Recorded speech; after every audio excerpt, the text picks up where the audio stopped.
Hola, bona tarda. La compareixença d'avui és per denunciar les greus irregularitats que presumptament ha comès el govern socialista de la Paeria de Lleida en la proposta d'adjudicació d'uns terrenys municipals a un preu ridícul per tal de que es construeixi una macromesquita. Malgrat que encara no formem part del ple de la Paeria i davant la passivitat i la inacció dels partits que sí que hi són, el PSC, Junts, Esquerra, Comú de Lleida, PP i Vox, Aliança Catalana hem decidit encapçalar l'oposició i recórrer a aquesta adjudicació directa d'un solar de gairebé 9.000 metres quadrats al polígon del Camí dels Frares.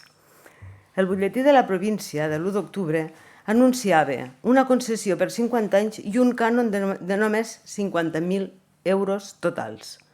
Un preu que considerem una autèntica vergonya i una cessió encoberta d'un bé públic.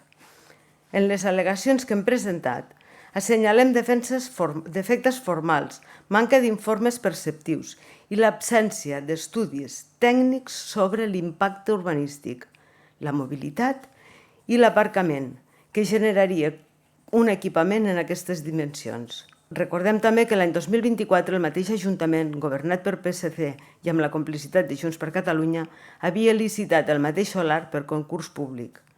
Ara ho fa amb una adjudicació directa i amb una rebaixa del cànon de 61.000 euros a només 1.000 euros anuals. Això vulnera el principi d'igualtat i provoca un clar perjudici econòmic pels contribuents lleidatans. A tot i això, s'hi afegeix que hi ha una suspensió vigent de llicències urbanístiques en aquest àmbit, fet que impedeix legalment la cessió d'aquest terreny. Per aquests motius, hem sol·licitat a la Paeria de Lleida l'arxivament immediat de l'expedient i la paralització d'aquest procediment. Aliança Catalana defensem una gestió pública amb seny, ordre i respecte pel bé comú. Continuarem vetllant perquè Lleida i tot Catalunya actuïn sempre dins la llei. Aliança Catalana vetllem per un país lliure, pròsper, segur i occidental. Moltes gràcies. Ara passo la paraula al nostre cap de comunicació, en Lluís Areny.